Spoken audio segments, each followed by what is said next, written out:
예,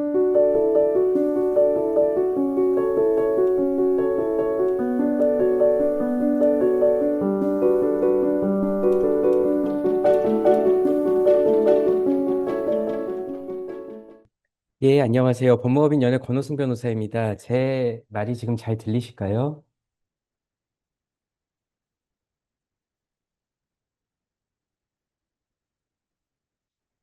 아, 예, 확인 감사합니다. 우선 좀 늦은 시간인데 이렇게 또 강의까지 들으러 와주셔서 저도 좀 부담이 있는데요. 이렇게 최선을 다해서 제가 아는 부분들 좀 설명드리고 일상생활이나 사업에 도움이 되실 수 있게 말씀드리도록 하겠습니다.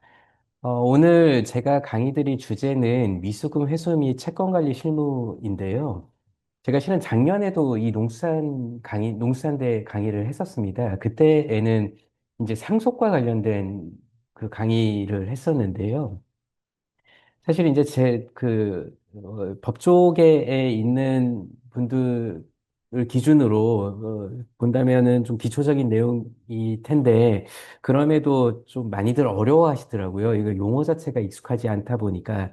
그래서 이번에 제가 강의안을 짜면서 제일 신경을 많이 쓴 게, 이제 지금 저희 강의를 들어주시는 분들은 아무래도 법 쪽에 계신 분들이 아니고 법학 쪽이 아니시다 보니까, 일반인들께서 들으시기 편하게 용어나 이런 그 개념 정의를 최대한 자세히 좀 넣어놨습니다. 그래서 근데 다만 조금 이제 이 법학을 아시는 분이라면은 정말 정말 기초적인 내용이라서 좀 시시하실 수도 있습니다. 근데 대부분 또 이제 들어주시는 분들께서는 좀 생소하실 수도 있다 보니까 그런 부분들은 좀 감안해서 들어주시고 양해 부탁드리겠습니다. 예, 그러면 오늘 강의 순서부터 말씀드리겠습니다. 오늘 강의 순서는요, 일단 첫 번째는 미수금이란 무엇인지, 뭐 개념 이해, 그 다음에 미수금의 발생 원인, 그리고 뭐 이제 소멸시효라는 게 있는데 이건 제가 뒤에서 좀 자세히 말씀드리겠습니다. 그 다음에 두 번째는 미수금을 예방하기라는 파트인데요.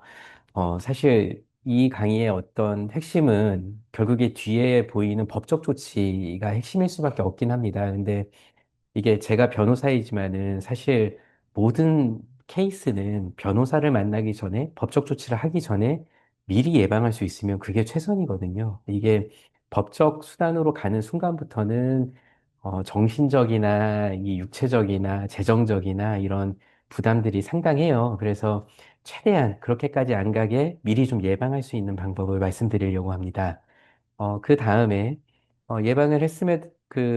했음에도 불구하고 미수금이 발생했다라고 한다면은 단계별 그러니까 회수도 단계별이 있거든요. 무조건 뭐 민사소송을 먼저 제기하기보다는 좀 가벼운 그 단계부터 절차를 밟아 나가시는 게 뭐 여러 면에서 좀 효율적이라서 어떤 뭐 내용 증명이나 합의나 이런 부분들 좀 설명드릴 거고요. 그 다음에 마지막, 이제 최후의 수단이겠죠. 이번 강의의 핵심인 법적 조치, 가압류나 지급명령이나 민사소송, 그 다음에 민사소송이 확정된 이후의 강제집행 부분을 좀 말씀드리려고 합니다. 그리고 제가 이번 강의를 준비하면서 아까 이제 개념이나 이런 이제 이해하시기 쉽게 구성한 거에 더해서 저희가 실제 이제 수행했던 케이스를 좀 몇 가지 뽑아서 실제 사례는 어떻게 진행되는지 그런 것들을 좀 케이스를 넣어놨습니다. 이해하시기 쉽게 좀 같이 말씀드리도록 하겠습니다. 저의 강의는 한 8시, 제가 한 7시 뭐 45분에서 50분까지 하고, 그 다음에 한 10분 쉬었다가 8시 한 40분 정도까지 하고 10분 이제 질문 받을 생각인데요. 우선 그 1교시에는 단계별 회수 실무까지 좀 간단히 말씀드리도록 하겠습니다. 아, 그리고 참 중간에 그 강의 들으시다가 좀 궁금하신 거 있으시면 언제든지 채팅창에 이 글을 좀 남겨주십시오. 그래서 제가 보고 바로 답변 드릴 수 있는 거는 강의 중간에 답변을 드리고요. 혹시 저도 좀 확인해 봐야 된다 싶으면은 그 쉬는 시간에 제가 좀 검토를 하고 그 이후에나 이따가 질문 답변 시간에 같이 답변 드리겠습니다. 그냥 편하게 궁금하신 거 부담 없이 올려주시면 됩니다. 일단 미수금이 뭔지부터 이 개념 정의가 필요한데요. 진짜 이 기초적인 그 이제 사전적인 의미는 물건을 팔거나 서비스를 제공했는데 아직 받지 못한 돈이 미수금인데 이게 그 사전적인 의미는 그렇지만 결국에는 내가 받아야 될 돈이라 생각을 하시면 됩니다. 그게 내가 뭐 그 어떤 물건을 팔았는데 대금 못 받, 이게 제일 기초적인 거겠죠. 근데 그거 외에도 내가 어떤 서비 용역, 그러니까 내가 뭐 어떤 일을 했는데, 뭐 예를 들면 인테리어 일을 했는데 돈을 안 줬다. 이게 당연히 미수금이고, 그 다음에 이 약간 미수금하고 좀 다를 수는 있겠지만은 결국에 그 되어 있지 않습니까? 내가 돈을 빌려줬는데 못 받았어요. 이것도 넓은 의미의 미수로 볼 수 있습니다. 그 다음에 반대로 이제 꼭 이 금이 이제 이게 금전할 때 금이다 보니까 돈으로만 볼 수도 있는데요. 반대로 내가 저 사람한테 그 물건을 사기로 하고 이제 선급금을 줬어요. 선납금을 줬는데 이 사람이 물건을 안 주네요. 그러면 그 물건도 미수입니다, 결국에는. 그래서 결국에는 내가 받아야 될 거를 그 금이든 미수로 생각하시면 됩니다. 뭐 저희는 이제 농축산이다 보니까 쌀이나 채소를 납품했는데 돈을 안 준다든지 이제 선급금을 줬는데 납품이 안 된다든지 이건 이제 물건을 안 준 건데 이것도 미수로 간다는 취지인 거고요. 그다음에 축산물 납품을 했는데 뭐 이게 대금을 지급하지 않으면은 다 미수로 잡힙니다. 이게 이제 일상생활에서는 미수금이라는 게 많이 이용되는데 뭐 물론 그 채권자 채무자 이것도 많이 들으셨을 거예요. 기사에서도 많이 나오고 요즘은 뭐 일상생활에서도 많이 나오는 용어인데요.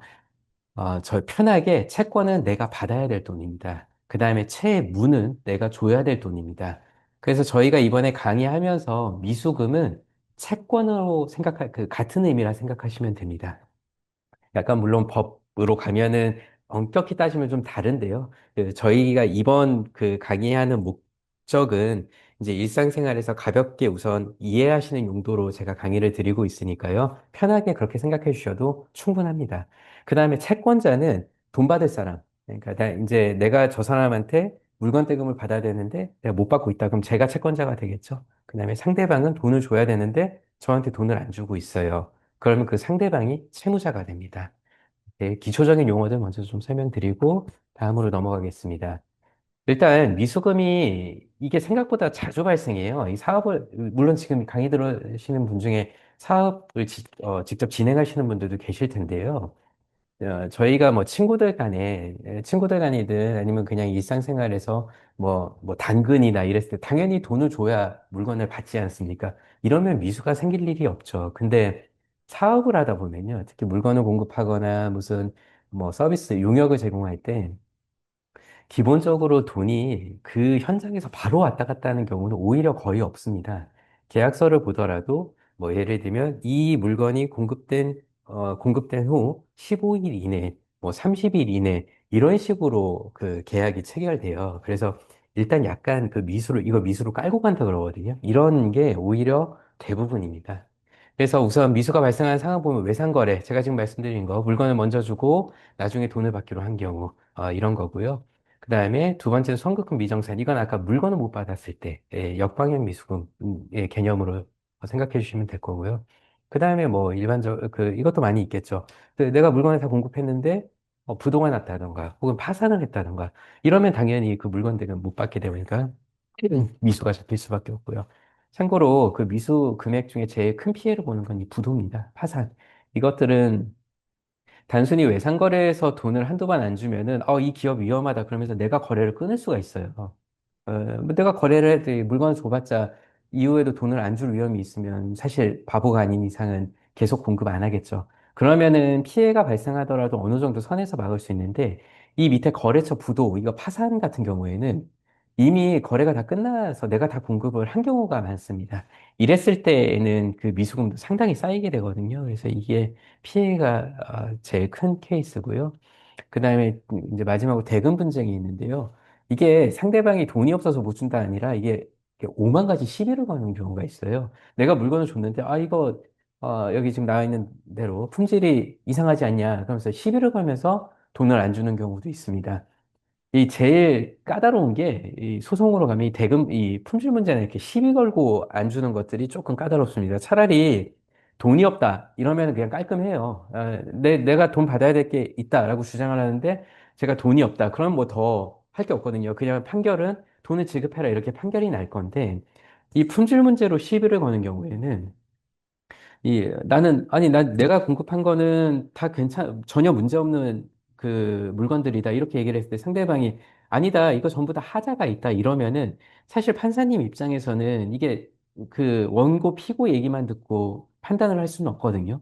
그랬을 때에는 이제 제3자를 등장시켜요. 뭐 이제 감정인이라고 하는데 뭐 감정을 해서 이게 실제로 하자가 있는지 없는지 이런 식의 절차가 이제 흘러가는데 그러다 보니까 이 그 품질 문제로 이 대금 시비가 걸리면은 소송이 꽤 절차가 많아지고 시간도 길어집니다. 복잡하진 않아요. 워낙 루틴한 절차가 있다 보니까 아니 뭐 품질 문제 하자로 시비 거면은 감정 신청하고 감정 결과 받아서 뭐 감정이 있다면은 봐라 뭐 이런 식으로 가서 절차가 복잡하진 않은데 많아집니다. 그래서 약간 번거로워요. 그래서 어떤 상황이든 간에 미수금은 이거를 그대로 주겠지 기다리시면 안 돼요. 물론 친구 사이에서는 뭐 돈을 빌려줬는데 뭐 한 달 있다 주기로 했는데 안 줘요. 그러면은 이게 사람 인정상 뭐 좀 더 기다리지. 당연히 그럴 수 있거든요. 근데 사업을 하면서 이 미수가 생기면은 그때는 이제 서로 어떤 인정의 문제가 아니라 어쨌거나 비즈니스고 그냥 프로페셔널하게 가야 되는 게 맞거든요. 그래서 즉시 관리를 하셔야 됩니다. 이 관리하는 방법은 이 뒤에부터 이제 그 다음 페이지에 좀 설명을 드리겠습니다. 그 관리 방법 설명드리기 전에 진짜 중요한 거 하나만 먼저 말씀드릴게요. 소멸시효라는 게 있습니다. 우리가 돈을 받을 게 있는데, 이거를 내가 평생 동안, 돈 받을 권리가 있다. 이렇게 주장할 수가 없습니다. 법이. 어, 딱 민법이든 상법이든 그 기간이 정해져 있어요. 그래서 지금 저희 입장에서는 이 농수산물, 농수산대학교에서 기본적으로 하시는 거는, 저도 이제 이 현업을 뛰시는 분들하고 상담을 하면서 이런저런 어떤 유형의 사업을 하시는지 저도 많이 듣고 있거든요. 그게 반드시 뭐 뭐 고기, 이게 아니지 않겠습니까? 그것만 있는 게 아니라, 뭐 예를 들면, 뭐 비닐하우스에, 이렇게 뭐죠? 정기적으로 물을 준다거나 뭐 농약을 주는 그런 시스템을 개발하고 뭐 이렇게 납품하는 이런 것들도 전부 다 이 농수산대학교 졸업생들께서 또 하시고 그러시더라고요. 근데 그런 것들도 결국에는 전부 다 상품의 대가거든요. 반드시 농축산물뿐만 아니라. 그래서 제일 중요한 게 이 빨간색입니다. 생산자 및 상인이 판매한 생산물 및 상품의 대가. 이거는 민법의 단기 소멸시효라고 해서 3년입니다. 3년 동안 이 채권, 내가 받을 미수금 채권을 행사하지 않으면은 사라져 버려요. 그래서 3년이 넘어가서 야, 돈 내놔라 그러면은 상대방이 소멸시효 지나지 않았냐, 뭐 이미 끝났다 그럼 진짜 할 말이 없어져 버립니다. 그래서 이게 진짜 중요하게 생각하셔야 돼요. 그 다음에 지금 이 중간에 10년, 10년 이렇게 되는데 그 다음으로 중요한 게 제일 오른쪽 끝에 있는 요 상거래 채권입니다. 이제 저희는 이게 개인 간 거래가 아니라 앞으로 뭐 지금도 그렇고 앞으로 진행하실 거면 전부 다 사업으로 진행을 하실 거잖아요. 그랬을 때에는 이게 법인을 하시던 사업자를 하시던 그런 개인 간 거래가 아니라 상인으로서 거래를 하시게 될 거거든요. 그랬을 때에는 개인 간 거래는 10년이에요. 그게 일반 민사채권이거든요. 근데 이 개인이 아니라 상인으로 거래를 하셨을 때에는 그때에는 소멸시효가 5년입니다. 그렇기 때문에 이 10년은 잠깐 잊어버리시고 제일 마지노선으로 5년으로 생각하시는 게 좋아요. 그러면은 이제 좀 의문이 드실 수가 있어요. 나는 생산자 혹은 상인이라서 상품의 대가니까 3년이 있고, 그 다음에 또 상인이니까 5년이 있지 않습니까? 그럼 5년으로 또 볼 수 있는 거 아니냐? 아닙니다. 짧은 거 우선이에요. 그래서 내가 상인이라 하더라도 그게 상품의 대가면 3년으로 봐야 됩니다. 그렇게 3년, 5년 이게 중요한 거고요. 그 다음에 일반 민사 채권. 내가 내 친구한테 돈을 빌려줬으면 이걸 대여금 채권이라 그러거든요. 그거는 이제 10년이에요. 그래서 10년 동안, 이제 상당히 길죠, 10년은. 그래서 그렇게 보시면 되고, 그 다음에, 요 판결 확정 채권은 뭐냐면요. 이제 상인이 그 돈을 못 받았어요. 상품 대가를. 그러면 3년 안에 민사소송을 제기해요. 그럼 민사소송이, 야, 제가 너한테 돈을 줘야 된다. 돈 지급해라. 이렇게 판결이 나지 않겠습니까? 그렇게 판결이 나면은 그때부터 10년이 연장이 됩니다. 그러니까 일단 3년 안에 행사만 하시고 소송, 승소를 받으신다면은 그 이후에 10년은 문제 없어요. 이런 식으로 이 소멸시효를 반드시 확인하셔야 됩니다. 그래서 상거래 채권은 이제 상거래라 하더라도 아까 제가 짧은 건 3년이라고 말씀드렸잖아요. 농산물 대금이나 비료, 농자재 아니면 아까 그런 그 양액기 시스템 같은 것들 전부 다 3년으로 보셔야 되고요. 그 시효 만료 최소 3개월 전에 법적 조치 시작을 권장한다고 제가 써놨는데 그렇기 때문에 제가 좀 전에 이게 미수금이 생기면 바로 관리를 하시라고 하는 게 이것 때문에 그렇습니다. 시효 때문에. 그리고 이 3년은요, 참고로 내가 소송을 해서 승소할 때까지의 그 3년이 아닙니다. 내가 소장만 제출하면 돼요. 그 3년 안에. 혹은 3년 안에 가압류를 한다든지, 근저당을 설정한다든지, 뭐 내용 증명을 보낸다든지, 이런 어떤 액션을 취하시면 됩니다. 물론, 가압류나 내용 증명 같은 경우에는 액션을 취한 다음에 뭐 6개월 내에 소송을 해야 되고 이런 또 추가적인 절차가 있어요. 그래서 그냥 제일 리스크를 피하고 싶으시면은 3년 안에 소송을 거시면 됩니다. 지급명령이든 소액사건 심판이든 그다음에 일반적인 민사소송이든 그냥 소송을 거시는 게 제일 안전합니다. 그거는 꼭 기억해 두셔야 됩니다. 예, 그러면 제가 지금까지는 미수의 개념이랑 그다음에 그 시효를 좀 설명드렸고요. 아까 말씀드린 것처럼 이제 소송 가기 전에 예방이 최선이라고 말씀드렸잖아요. 미수 예방하는 이제 되게 일반적인 거 좀 말씀드리겠습니다. 물론 제가 이렇게 여러 가지 말씀드리겠지만 사실 이렇게 해도 터질 거는 터져요. 근데 그럼에도 불구하고 우선 최소한의 절차라도 밟아두자는 겁니다. 어, 첫 번째로 이제 거래전 상대방 신용조사인데요. 물론 지금 이 강의를 들으시는 분들 중에 이걸 안 하실 분은 없으실 거라 저는 생각을 해요. 기본 중에 기본이기 때문에. 근데 좀 높아심에 한 번 더 강조하고자 제가 좀 여기다 넣어놨는데요. 상대방하고 거래를 할 때, 참고로 저는 이제 검찰에서 일을 했었습니다. 검사로 일을 했을 때에는 이게 이제 사기로 많이 고소가 돼요. 얘가 처음부터 돈 안 줄 생각으로 나한테 물건 받고 튀었다라는 취지로 고소를 많이 오거든요. 그런 사건들의 상대방의 되게 공통적인 특징이 있어요. 아, 야, 내가 이거를 대량으로 납품을 받을게. 그러니까 일단은 물건을 먼저 좀 납품해줘. 돈은 좀 나중에 줄게. 근데 이게 우리 이제 물건을 납품하는 입장에서 굉장히 솔깃할 수밖에 없는 게요. 그게 이제 단순히 뭐 1,000만 원, 2천만 원 이게 아니라 억대, 그다음에 10억대 막 이런 식으로 거래를 하겠다고 접근을 해옵니다. 이러면은 이제 거래를 트기 위해서라도 약간 무리를 하는 경우가 많이 있어요. 납품하시는 분들이. 그게 이제 잘 되면은 사업 확장의 기회고, 그다음에 또 돈을 벌 수 있는 기회다 보니까 그게 무조건 뭐 하면 안 된다. 이거는 아니 거고. 그리고 적어도 저한테 그때 오는 사건들은 안 된 사건들이 저한테 오겠죠. 물론 잘 된 사건들도 당연히 있을 거예요. 그래서 서로 간에 그 사업이 잘 되고 서로 간에 윈윈하는 것들도 분명히 있을 겁니다. 근데 너무 리스크예요. 그래서 반드시 제가 이런 말씀을 드리냐면은 그렇게 후하게 접근해 오는 사람들한테는 한번 의심을 꼭 해보셔야 됩니다. 무조건 납품하시고 어, 저 물건 대금 줄 거 기다리지 마시고요. 일단 이 사람이 어떤 사람인지 먼저 좀 확인을 하셔야 돼요. 사업자 등록증이 있는지 그 사람이 지금 법인의 대표라면은 법인 등기부 등본 이거 요즘 워낙 AI나 챗GPT, 제미나이 이런 것들이 잘 돼 있기 때문에요. 법인 등기부 등본 어떻게 떼는지 알려줘. 그러면 그냥 쭉 뜹니다. 저희 법원 사이트가 있거든요. 그 사이트 링크까지 다 알려줘요. 그래서 거기에 사업자 등록증은 이제 홈택스, 그러니까 법인 등기부는 대법원 인터넷 등기소 여기 써놓기는 했는데요.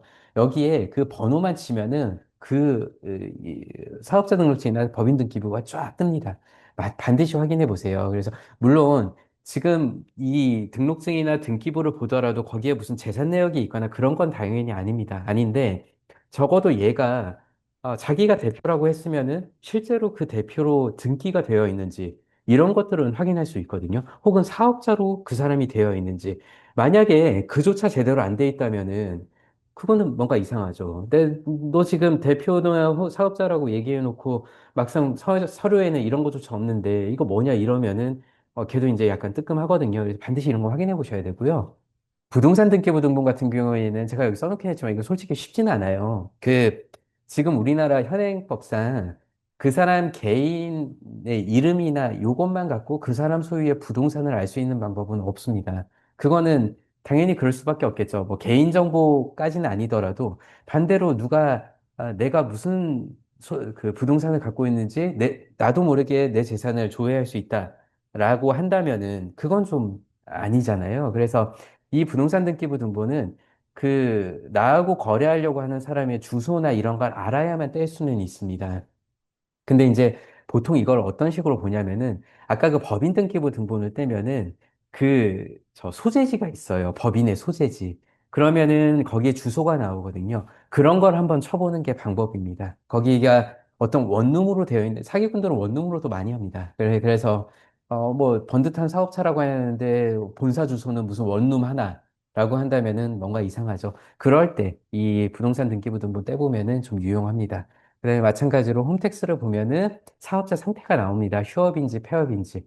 뭐 휴폐업이면 당연히 거래해서는 좀 위험하겠죠. 그렇게 하고요. 여기 제가 실무 팁으로 첫 거래는 소액으로 시작해서 회수하며 거래 규모 확대라고 써놓긴 했는데요.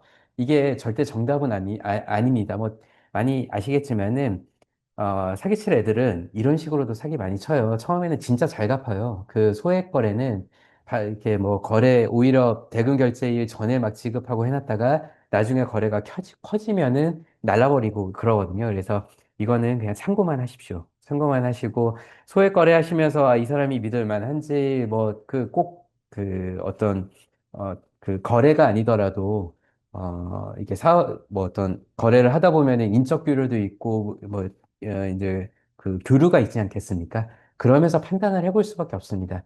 되게 뜬구름 잡는 얘기이긴 한데요. 그럼에도 필요는 있습니다. 예, 그 다음에요. 제가 이거는 꼭 강조드리고 싶습니다. 이게 이해는 해요. 이제 법조인이 아니시면은 이 계약서라는 것 자체가 굉장히 어려운 개념이고, 그 다음에 익숙하지 않다 보니까, 계약서 작성을 생각보다 많이 안 하세요. 제가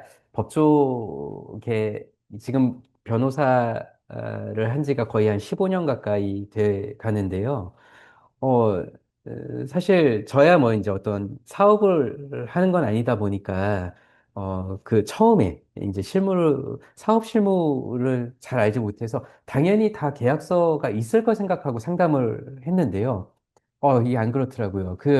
계약서가 없으세요. 그러면 아니 계약서가 없으면 어떻게 뭐 물건 공급 일자나 대금 결제 일자나 이건 어떻게 하셨습니까? 그럼 전부 다 말로 하셨대요. 이러면은 되게 당사자도 힘들어지시고 변호사도 힘들어져요. 법원에다가 얘기할 수 있는 게 없습니다. 계약서가 없으면은 나는 분명히 물건을 했는데 제가 언제까지 주기로 했다. 그러면 판사님은 우리 원고 피고 변호사들 얘기를 듣지 않아요. 그냥 무조건 계약서 갖고 오라고 하시거든요. 즉 그게 이제 객관적 증거니까. 근데 계약서가 없다 하면은 이제 판사님도 좀 황당해 하시죠. 그래서 일반 아무리 소액 거래를 하더라도 그게 개인 간의 거래가 아니고 사업상 거래를 하시는 거라면은 반드시 계약서를 작성하십시오. 이거는 인정으로 뭐 거래를 하시고 이런 문제가 아닙니다. 그래서 그리고 제가 여기다가 기본적으로 계약서에 들어갈 내용을 이렇게 적어 놨는데요. 이것도 마찬가지입니다. 요즘 구글 제미나이 가면 그 전부 다 유료 아니에요. 무료거든요. 거기다가 내가 누구하고 어떤 계약을, 물품 공급을 하려고 하는데 이거와 관련돼서 계약서 초안을 만들어줘. 그러면은 기가 막히게 만들어줍니다. 어, 너무 어색해 하실 필요도 없고, 그냥 그렇게 질문 하나만 짜면은 그 초안대로 나오는데 그 초안만 있어도 나중에 대금을 못 받으셨을 때 소송으로 진행할 때 정말 정말 유용한 자료가 되거든요. 그래서 그거를 꼭 활용을 하세요. 어떤 계약서든 간에 이 지금 1번부터 6번까지는 다 들어갑니다. 그래서 그 제미나이든 AI의 그 초안을 만들어 달라고 했을 때도 기본적으로 이 내용은 다 들어갑니다. 첫 번째로 당사자 정보. 이거는 당연히 뭐 공급자, 그 다음에 물품을 받는 자, 뭐 이런 식으로 판매자, 구매자 이름, 사업자 번호, 주소가 들어갈 것이고요. 그 다음에 내가 뭘 공급하는지, 저쪽에서 뭘 공급받는지 그 물건을 특정해야 되거든요.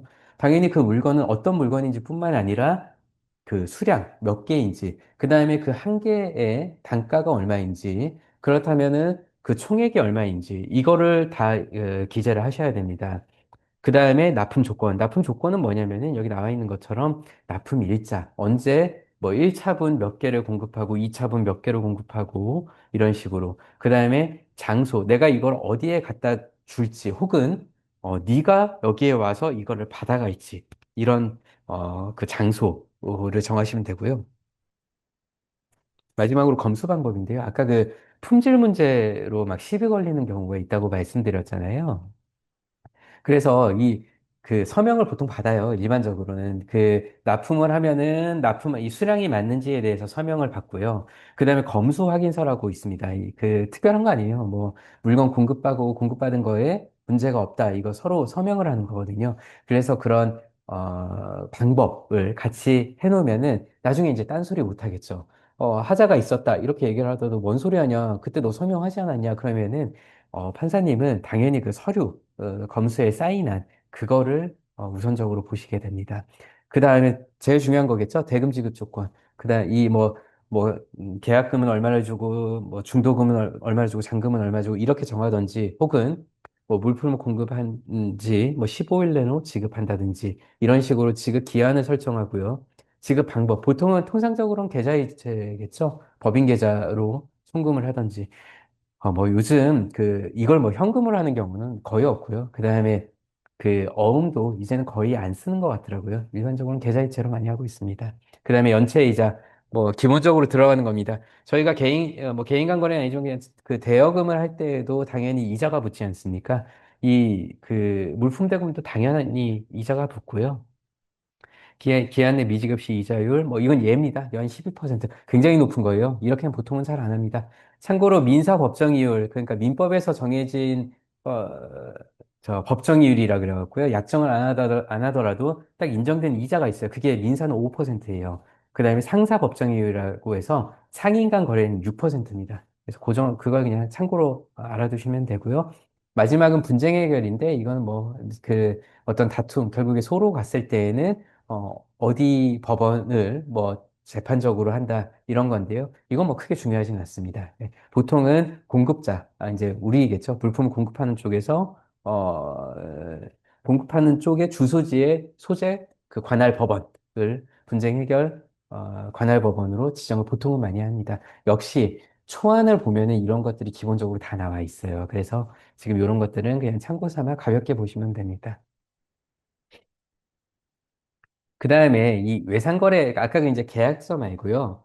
외상거래 약정서도 많이 쓰입니다. 이제, 아까 제가 처음에 말씀드린 것처럼 일반적으로 이렇게 그 상거래 할 때에는 미소를 기본적으로 깔고 간다고 하잖아요. 근데 그거를 무한정 깔고 갈 수는 없거든요. 그래서 계약서를 작성하면서 그 외상을 할 수밖에 없다 하더라도 그러면 그 외상의 한도나 그걸 어떻게 해결할지를 정해두는 게 외상거래 약정서예요. 이것도 마찬가지입니다.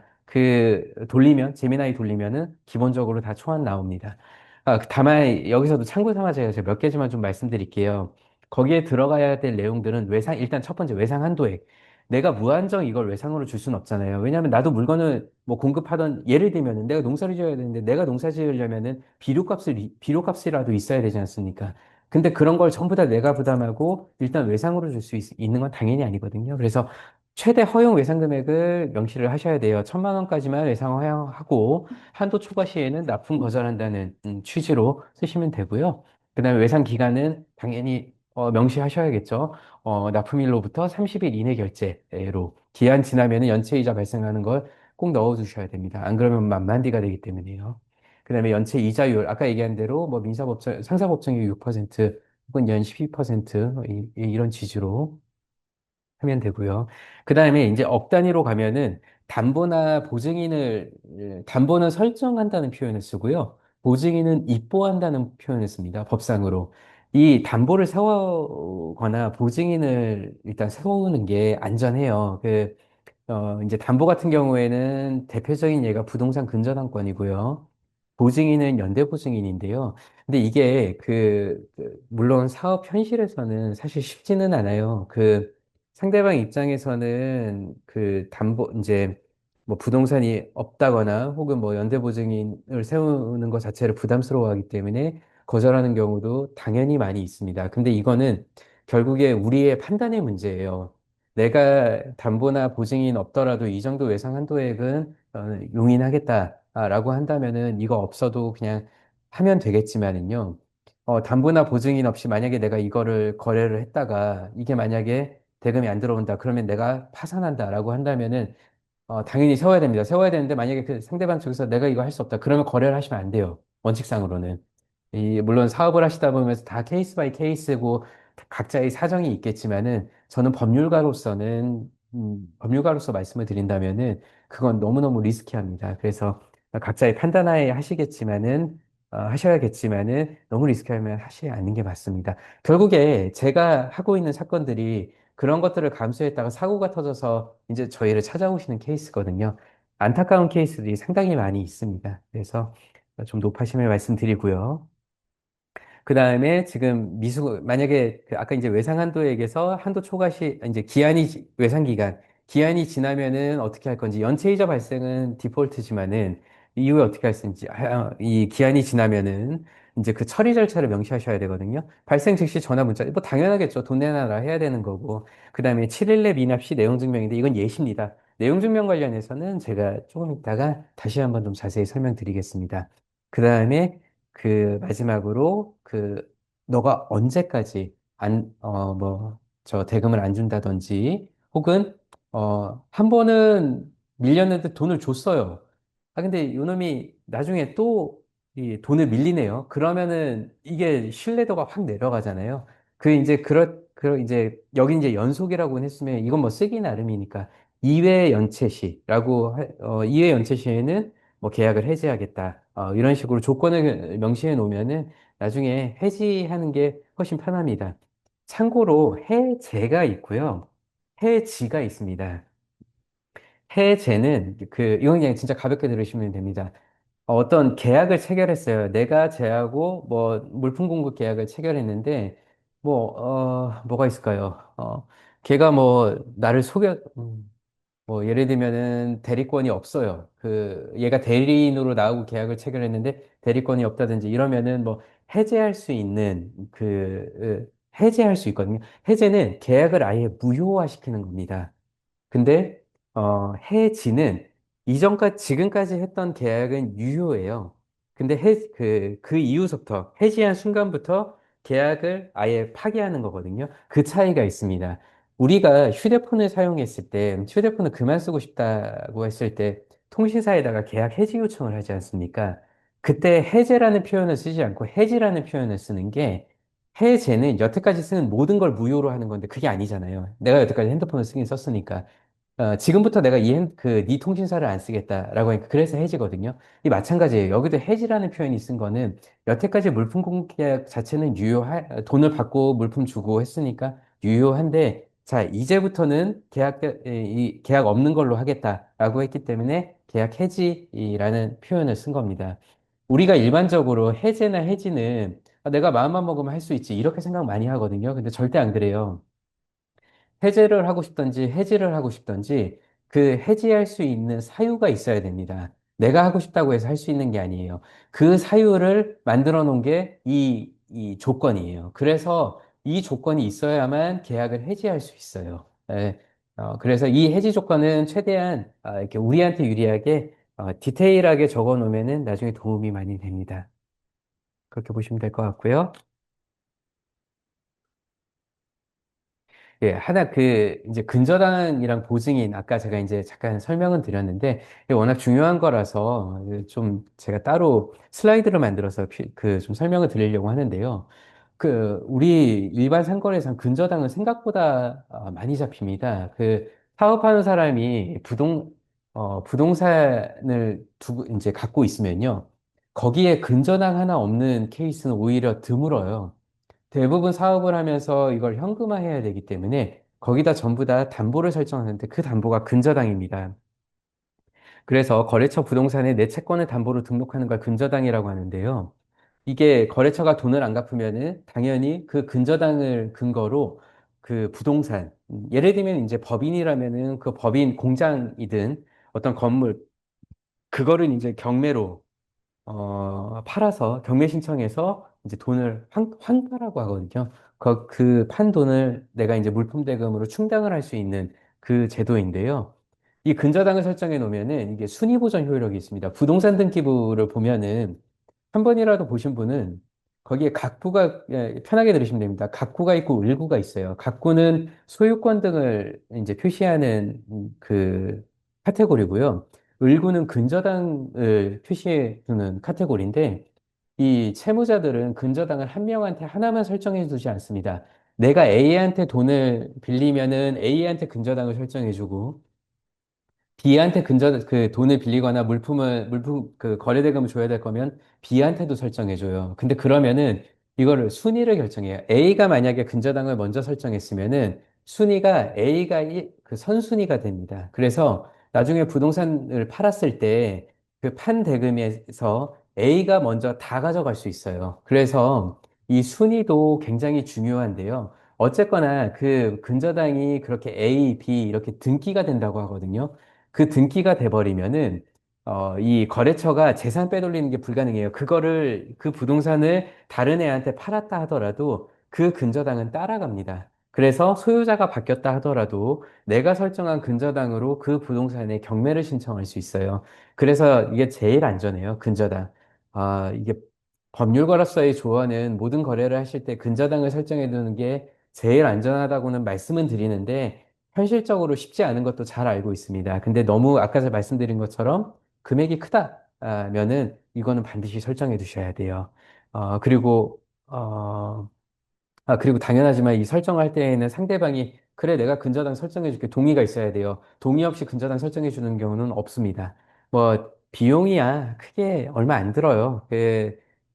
내가 받아야 될 채권 금액에 비하면은 그 몇 억, 이런 금액에 비하면 진짜 소액이니까 이 비용 아끼겠다고 근저당을 설정 안 하겠다. 이런 경우는 실무에서는 없습니다. 무조건 설정하셔야 돼요. 그리고 하나 더 중요한 거는 아까 제가 순위를 말씀드렸잖아요. 내가 몇 순위인지도 확인하셔야 돼요. 내가 근저당을 설정했는데 내 앞에 근저당권자가 몇 명이 있는지 그 근저당권자의 그 채권 최고액이라고 하거든요. 그 근저당권자가 가져갈 금액. 그래서 그 금액도 확인을 하셔야 돼요. 예를 들면은 부동산 금액이 1억밖에 안 되는데 내 앞에 근저당권자들이 3명이 있는데 얘네들 채권액을 합쳐보면 2억이 넘어요. 그러면은 이제 상대방이 나한테 근저당을 설정해 준다 하더라도 그게 아무 의미 없는 그냥 휴지거든요.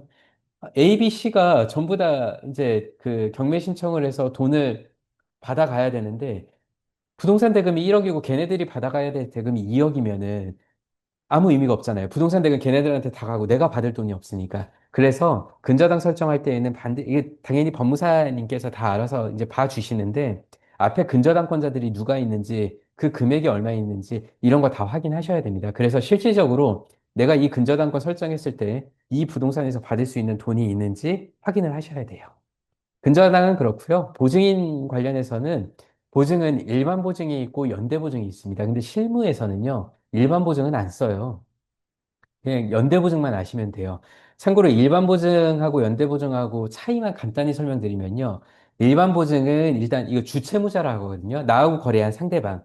걔한테 먼저 청구를 해야 돼요. 그리고 걔가 돈이 없을 때만 보증인한테 청구를 할 수 있거든요.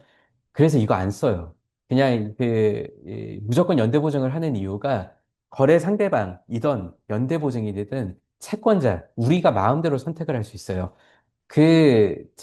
거래 상대방이 당연히 돈이 없겠죠. 나한테 돈을 안 줄 정도면은. 그러면은 아예 그냥 걔는 제껴버리고요. 보증인한테, 야, 네가 갚아라. 라고 얘기를 하거든요. 이랬을 때 연대보증인은, 야, 왜 나한테 먼저 오냐? 그 주채무자, 거래 상대방한테 먼저 가라. 이 얘기를 못 합니다. 그래서 연대보증이 유리하고 실무상으로도 은행도 마찬가지지만은 무조건 연대보증으로만 갑니다. 그리고 참고로 상거래에서 보증인은 연대보증인으로 간주하는 간주 조항이 있기는 있어요. 근데 그 계약서에 예, 연대보증인이라고 보통 명시를 합니다. 당연하지만 그 계약서도 마찬가지지만은 보증도 이거 당연히 서면으로 작성하셔야 됩니다. 제가 연대보증 서기로 했다, 그 말로 했다, 아무 의미 없습니다. 그거는 인정도 안 돼요. 그리고 보증 기간 한도는 당연히 명시하셔야 되는데 이게 그 연대보증인도 뭐 몇십억 이렇게 연대보증하는 경우는 없거든요. 그래서 몇 억 한도에서 보증을 하고 그 내가 보증하는 기간은 몇 년부터 몇 월까지다. 보통은 거래 기간이 되겠죠. 그런 식으로 합니다. 그리고 이게 이제 사기치는 애들은 이 보증인도 많이 사기를 치거든요. 그러니까, 제가 실제로 그 A라는 애를 연대보증인으로 이제 세우겠다고 하면서 A한테 동의도 안 받아요. 그냥 지 맘대로 A를 써버려요. 그래서 그러면은 나중에 이제 내가 그것만 믿고 갔다가 A한테 청구했을 때 당연히 A 입장에서 뭔 소리냐. 내가 보증 쓴 적도 없는데 제가 위조한 거다. 이럴 가능성도 크기 때문에요. 보증인의 인감도장이나 인감증명서는 일단 당연히 진구는 받아 놓으셔야 됩니다. 물론 이러고도 뭐 위조했다 주장은 할 수는 있는데요. 이 보증인의 인감도장이나 인감증명서는 함부로 그 남이 갖고 있는 게 있을 수 있는 게 아니기 때문에 우리한테 굉장히 유력한 증거가 될 수 있습니다. 이렇게 그 근저당이랑 보증인은 사업하시면서 꼭, 감안을 하시면서 진행하시면 될 것 같습니다. 다음, 이제, 이렇게까지 했는데 미수금이 발생했어요. 그러면 이제 약간 본격적으로 들어가야 되거든요. 사실 소송을 위한 그 사전 절차라고 생각하시면 될 것 같습니다. 우선 미수가 발생했으면은 확인을 하셔야 될 텐데요.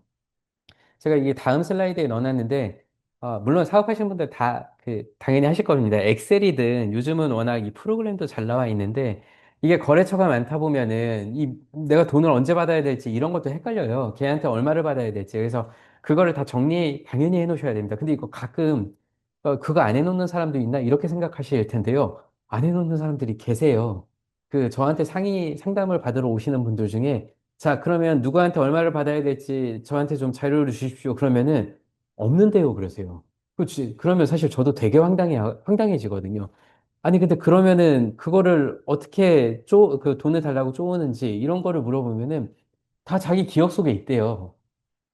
그러면 사실 저도 더 그때부터는 할 말이 없어져요. 이제 그럼 그때라도 빨리 저기 이제 돌아가셔서 그거부터 먼저 정리하시라 그러는데 그렇게 하시면, 물론 그렇게 하시지 않는 분들이 대부분이겠지만은, 사실 그렇게 하시기 때문에 사고가 터져요. 그래서 반드시 그런 것들, 이제 미수나 이런 것들 다 일일이 다 미리, 기재나 이렇게 체크를 해 놓으셔야 되고요. 아까 말씀드린 소멸시효 기산일 확인하셔야 되고, 단순히 미수가 뭐고 이것만 하실 게 아니라 그 옆에 부기에서 어떤 여기 증거 서류라고 써놨는데, 이게 이제 딴 게 아니라 계약서.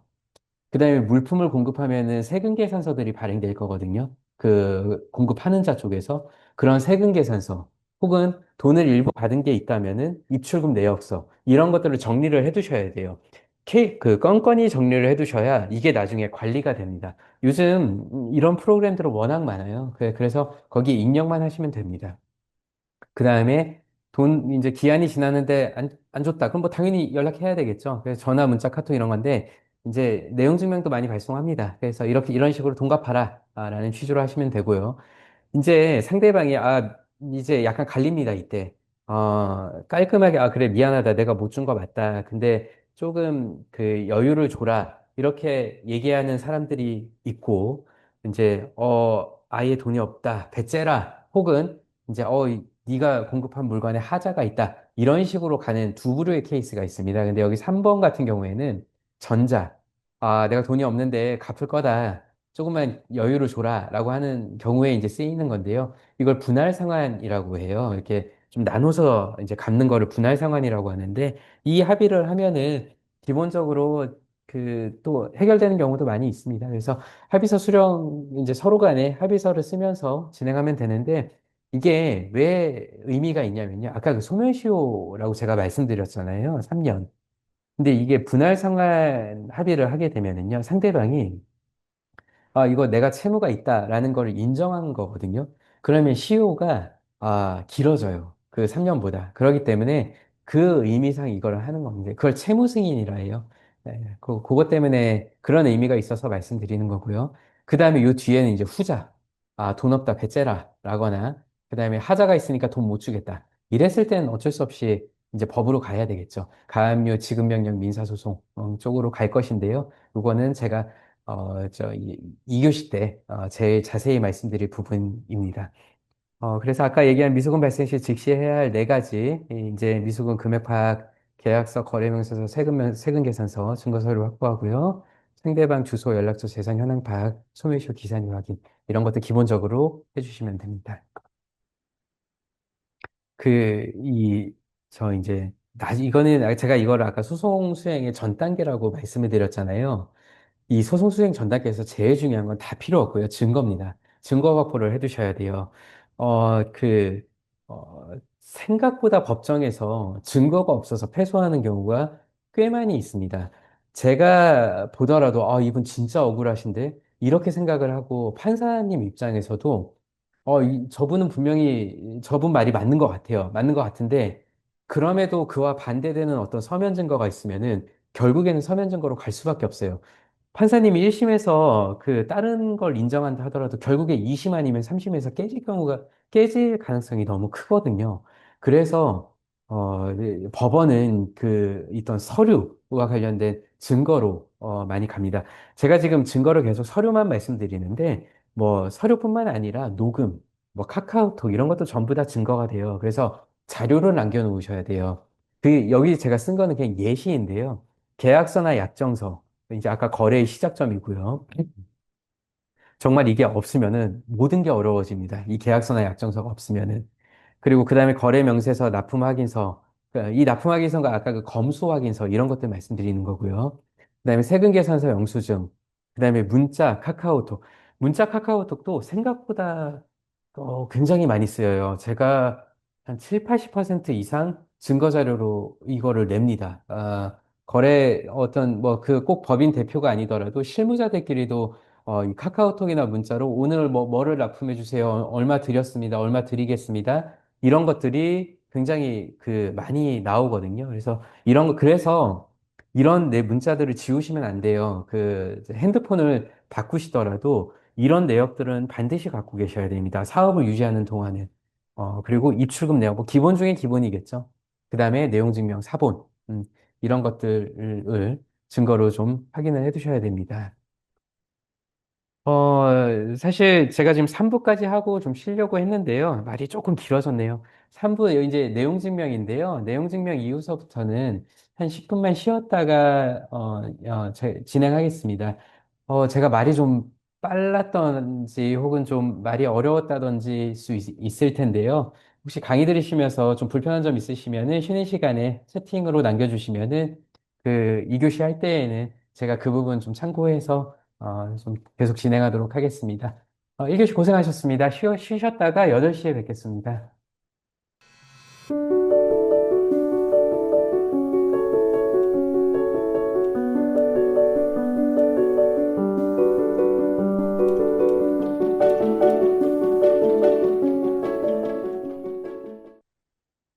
저녁 드시고 저 밥이 좀 돼서 이제 피곤하실 텐데요. 최고 명강의는 빨리 끝내는 강의가 최고 명강이라고 들었습니다. 오늘 너무 늦지 않게 핵심 내용 이렇게 잘 전달하고 늦지 않게 끝내도록 하겠습니다. 제가 오전 1부에는 좀 급하게 이 슬라이드 내용만 말씀드렸는데요. 사실, 이게 소송 실무에서는, 돈과 관련된 게 제일 많아요. 특히 민사에서는 당연한 얘기지만은, 이렇게 받아야 될 돈이 있는데 못 받았다. 이게 압도적으로 많습니다. 근데 참 안타까운 게 돈을 받아야 될 사람이 이제 권리자잖아요. 근데 이게 돈이 넘어간 순간, 내가 의리돼 버려요. 그래서, 이 권리자임에도 불구하고 그냥 속수무책 당하는 경우도 있고, 뭐, 소송을 하다 보면은 뒤에 말씀드리겠지만은 시간이 엄청나게 걸리거든요. 상황이 더 힘들어지는 경우도 많이 있고, 그래서 안타까워, 이제 상황이 안타까워진 부분들도 제가 좀 많이 보고 있거든요. 제가 지금 이런 강의는 다 드리긴 합니다. 드리고 있고, 또 이렇게 앞으로 살다 보면 어떤 일이 있을지 모르니까 당연히 필요한 내용이겠지만은 어떤 돈 거래나 그다음에 어떤 거래 관계에 있을 때, 제일 좀 여러 안전장치나 이렇게 좀 체크를 해보시고 하시는 게 그 앞으로 사업 진행이시나 또 이렇게 살아가시는데 스트레스 덜 받으실 거예요. 이게 돈이 걸려 있으면 스트레스 엄청 받거든요. 소송을 아무리 이제 변호사한테 소송을 위임했다 하더라도 당사자가 받는 스트레스는 또 어마어마하니까 그런 부분들 좀 잘 체크하시면서 진행하시는 게 제가 되게 제가 잠깐만 다른 얘기 좀 하겠습니다. 되게 그 소송 진행하면서 제일 기억에 남는 얘기 중에 하나가 의뢰인이신데 이제 돈을 한 5억인가 못 받으셨어요. 그분이 소송 이제 끝나고 저한테 하신 말씀 중에 하나가 자기가 사람 하나 잘못 만나서 이제 거래 하나 잘못해서 그 사건이 한 3년 갔거든요. 이제 3년 갔고 뭐 결국에는 어느 정도 선에서 정리가 됐는데 그 3년을 인생에서 날린 것 같다 이렇게 말씀을 하시더라고요. 그 말이 참 와닿더라고요. 그래서 이렇게 미리 좀 아까 말씀드린 대로 좀 대비도 하시고 여러 그 리스크 관리도 하시고 하시면은 저 이제 그런 좀 안타까운 상황을 피할 수 있지 않을까 싶어서 말씀드립니다. 네, 그러면 2교시 시작하겠습니다. 아까 제가 중간에 좀 끄는 게 내용 증명인데요. 제가 내용 증명 요 부분만 간단히 설명드리고, 바로 법적 조치, 이제 핵심 부분으로 넘어가겠습니다. 내용 증명은 당연히 들어보셨을 거예요. 뭐, 드라마든 인터넷이든 워낙 많이 나오는 것 중에 하나니까요. 사전적 의미는 우체국을 통해 발송하는 공식 문서고요. 내가 언제 어떤 내용으로 청구했다는 사실을 우체국이 공식 증명한다는 건데요. 이 내용 증명 작성 예시를 보시면요. 보통 이렇게 작성돼요. 수신이 이제 받는 쪽이죠. 발신이 이제 보내는 쪽, 내가 쓴 거죠. 그러니까 내가 너한테 보낸다라는 건데, 제목은 예를 든 겁니다. 미수금 지급 청구, 인 건데, 뭐를 납품했는데 얼마가 지급되지 않았다. 7일 이내에 이 금액을 입금해 주시기 바란다. 법적 조치를 취할 것임을 알려드립니다. 그러면서 입금 계좌. 이게 이제 이런 그 이 서면을 만든 다음에 우체국에 가서 이거 내용 증명으로 보낼게요. 라고 하면은 소인을 찍어줘요. 그러면은 거기에 날짜가 있거든요. 그래서 그게 이제 내가 보냈고, 상대방한테 도달했고, 그걸 우체국도 보관하고 있거든요. 그래서 이런 서면을 주고받은, 거를, 우체국이, 이제 입증해 줍니다. 근데 주의해야 될 게요. 내용 증명을 이렇게 썼다고 해서 이 안의 내용이 사실이다가 증명되는 건 아닙니다. 그러면 말이 안 되겠죠. 누구든지 갑자기 저쪽에서 나한테 내용 증명을 보내면서 너 나한테 1억 줄 거 있지 않냐? 내놔라. 라면서 내용 증명을 보내는데 그게 만약에 사실이라고 확정이 돼 버리면은 나는 그냥 가만히 있다가 쟤한테 1억 채무를 지는 꼴이 되는 거지 않습니까? 그렇기 때문에 당연히 이 내용이 사실인 거를 입증하는 건 아니에요. 단지 이거를 보냈다는 사실을 입증하는 게 내용 증명입니다. 이거를 왜 보내냐면요. 소멸시효 중단 효과가 있어서 그래요. 아까 그 3년이 있었잖아요. 3년 내에 이거를 보내면은 6개월이 연장돼요. 그래서 이걸 보낸 다음에 소를 진행하면은 적어도 3년 6개월까지는 소를 이제 진행하면은 문제는 없어지니까 보내는 건데, 이런 의미가 있고, 이제 뒤에 심리적 압박이나 증거 효력 이렇게 있는데, 현실적으로, 네, 제가 이거 쓰긴 썼습니다만은, 내용 증명은 크게 의미는 없어요. 이거는 그냥 내가 쓰고 싶은 말 써서 그냥 보내는 거기 때문에 법원 판사님께서도 이 내용이 사실이다라는 생각은 추호도 안 하시고요. 그 다음에 이건 그냥 네 얘기 똑같이 쓴 거 아니냐. 이 정도밖에 안 받아들이세요. 당연히 그게 맞고요. 그래서 상대방이 나한테 내용 증명이 오더라도 그거는 걔가 그냥 그렇게 주장을 하는 거거든요. 그래서 일단 의미를 안 둬도 돼요. 그래서 저 같은 경우에는 사실 내용 증명을 잘 이용하진 않아요. 저는 내용 증명을 이용할 바에는 그냥 소를 제기하자고 합니다. 굳이 의미 없거든요. 그리고 물론 시효 중단의 의미는 있겠습니다만 그런 시효가 임박했다거나 이게 아닌 이상은 그냥 소를 제기하는 게 차라리 속 편합니다. 그리고 이제 저한테 그런 상담도 많이 와요. 내가 이런 내용 증명을 받았는데 이거 어떻게 해야 되냐? 근데 제가 꼭 드리는 말씀이 내용 증명에 대해서는 내가 그거에 대해 답변할 의무가 없어요.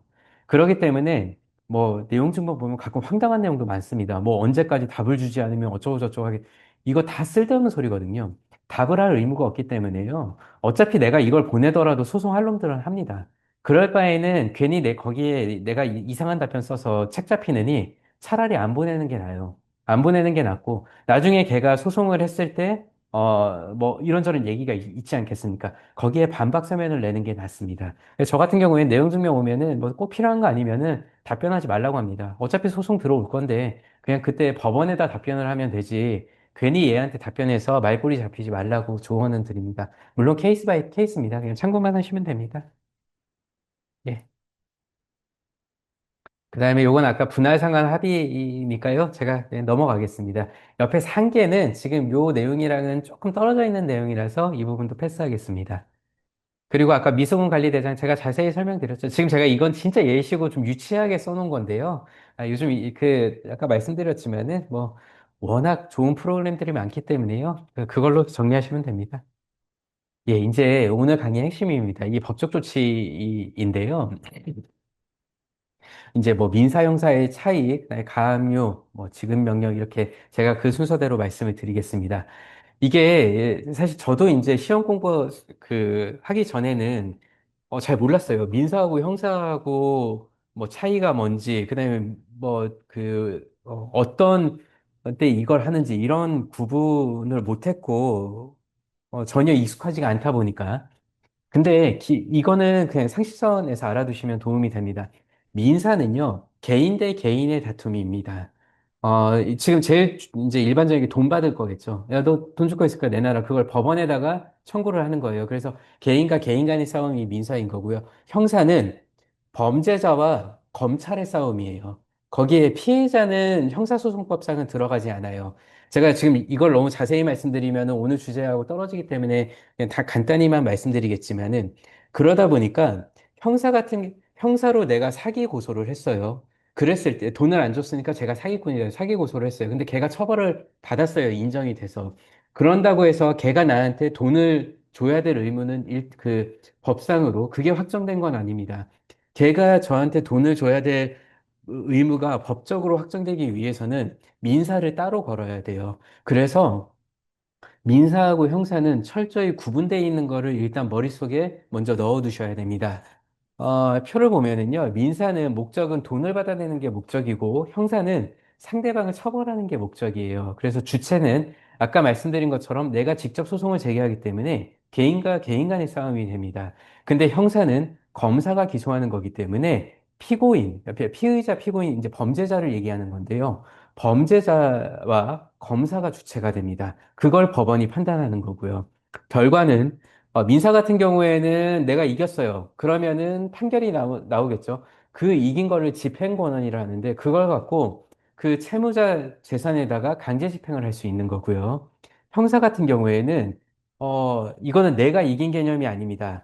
그 범죄자가 유죄 판결을 받는 게 결과예요. 그래서 벌금을 물든 징역을 살던 이렇게 되는 겁니다. 철저히 거기서 나는 빠져 있어요. 그러기 때문에 내가 액션을 취해야 되는 거는 민사입니다. 물론 형사도 액션을 취할 수 있는 게 있죠. 그게 바로 고소예요. 그래서 요즘은 그래도 조금 줄었는데요. 예전부터 우리나라가 돈을 못 받았을 때 제일 기본적으로 하는 게 형사하고 민사를 같이 걸어요. 형사는 제가 나한테 돈을 받아가고서도 이거 갚을 생각 없이 돈을 빌려갔다. 혹은 물품을 받아갔다. 라면서 사기죄로 고소를 합니다. 그거를 하면서 민사로는 대여금 청구 소송이나 물품 대금 청구 소송을 이렇게 걸어요. 그럼 이게 투트랙으로 가게 되거든요. 그래서 민사에서는 보통 형사를 보죠. 이게 제가 사기로 인정되는지 혹은 반대되는 경우도 있습니다. 형사에서는 민사 결과를 또 봐요. 이게 결과가 이제 하나는 검찰에서 우선 1차적으로 결정을 하는 거고, 민사는 법원에서 1차적으로 결정을 하는 거기 때문에 약간 그 결정 주체가 다르거든요. 그래서 서로 상대방 눈치를 살짝 봐요. 이제 그렇게 투 트랙으로 가는데, 이게 형사에서 사기죄로 고소를 했을 때, 인정받기가 사실 되게 쉽지는 않아요. 이게 처음부터 이 돈을 갚지 않을 생각으로 혹은 물품 대금을 지급하지 않을 생각으로 돈이나 물품을 받아갔다. 이걸 편취 의사나 능력이라고 하거든요. 이게 인정이 돼야 되는데, 이게 인정받기가 생각보다 쉽지 않아요. 그래서 이게 요즘은 형사 같은 경우에는 안 하는 경우도 꽤 많이 있습니다. 참고로 제가 예전에 검찰에서 있었을 때 그 통계를 봤었는데요. 사기죄로 고소를 했을 때 그게 실제로 검찰에서 법원으로 넘기는 케이스가 40%가 안 됐습니다. 물론 뭐 그것도 시간이 꽤 지나서 좀 변경이 됐을 수는 있겠지만은 그만큼 사기죄가 기소가 잘 안 돼요. 이게 입증이 쉽지가 않아서요. 그래서 오늘 제가 지금 강의 이제 말씀드릴 거 이 민사 부분에 한정해서 말씀드리겠습니다. 민사는 아까 이제 시효는 제가 말씀드렸으니까 더 자세히 말씀드리진 않겠습니다.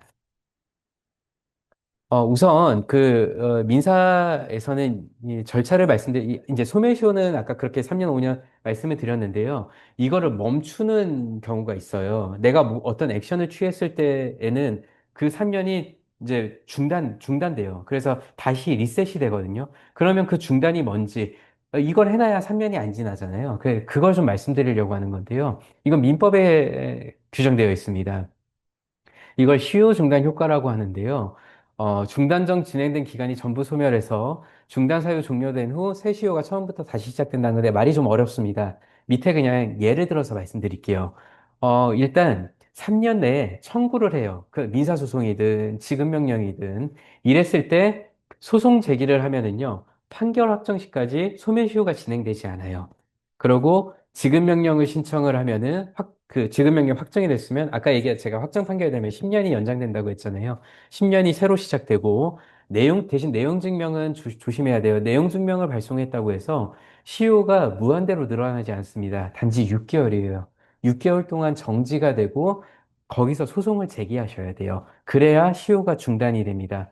그렇기 때문에 재판상 청구가 시효 중단의 가장 강력한 그 중단 수단으로 되어 있는데 그래서 아까 제가 앞에 말씀드렸는데 소편하게 3년 되기 전에 이 소송을 진행하시면은 이 시효 리스크는 없습니다. 그리고 소송 외에도 압류, 가압류라는 제도가 있어요. 대신 이거는 무조건 또 무한정으로 중단되는 건 아니고요. 제가 이따가 가압류, 압류는 따로 좀 설명을 드릴 건데요. 가압류 같은 경우에는 이게 뭐냐면 내가 그 상대방 그 은행 계좌에 예금이 있어요. 근데 이 사람이 예금이 있는데도 나한테 물품 대금을 안 주네요. 그러면은 내가 그 예금을 갖고 오면은 물품 대금으로 퉁칠 수 있잖아요. 근데 이 사람이 그 예금을 뺄 수가 있지 않습니까? 재산 뒤로 빼돌리려고. 그거를 막기 위해서 할 수 있는 게 가압류입니다. 이 가압류를 해버리면은 돈을 못 빼요. 은행이, 얘가 돈을 인출하려고 해도 이 가압류 결정문이 은행으로送달되거든요. 그러면은 가압류 결정문 들이밀면서 내가 너한테 돈 못 준다. 이렇게 막아버려요. 그러면은 나중에 소송이 확정되면은 요 가압류 근거로 그 예금 채권을 받아올 수 있거든요. 이게 가압류인데요. 이 돈을 못 빼게 하는 그 효과를 집행보전 효력이라고 하거든요. 요 기간은 시효가 중단이 돼버립니다. 대신 3년이 지난 이후에 가압류를 해버리면 그건 당연히 안 되고요. 끝난 거고요. 그 다음에 주의해야 될 게 가압류, 그 예금 채권에 대해서 이거 묶어둔다고 하거든요. 그 가압류를 한다 하더라도 반드시 본안소송, 이 청구를 하셔야 돼요. 그래야 시효가 문제가 없습니다. 그 다음에 마지막으로 채무 승인. 아까 제가 그 분할 상환 합의를 말씀드렸잖아요. 그게 상대방이 그래 내가 채무가 있는데 이거 돈이 없으니까 좀 그 분할해서 갚겠다. 이게 결국에 채무 승인이거든요. 나중에 갚겠다라는 내용이니까 이게 반드시 그 분할 상환 합의서나 이런 게 아니더라도 문자 카톡만 있더라도 증거가 됩니다. 이거를 해버리면은요 시효 중단이 돼버려요. 그래서 다시 시작합니다. 3년 이전에.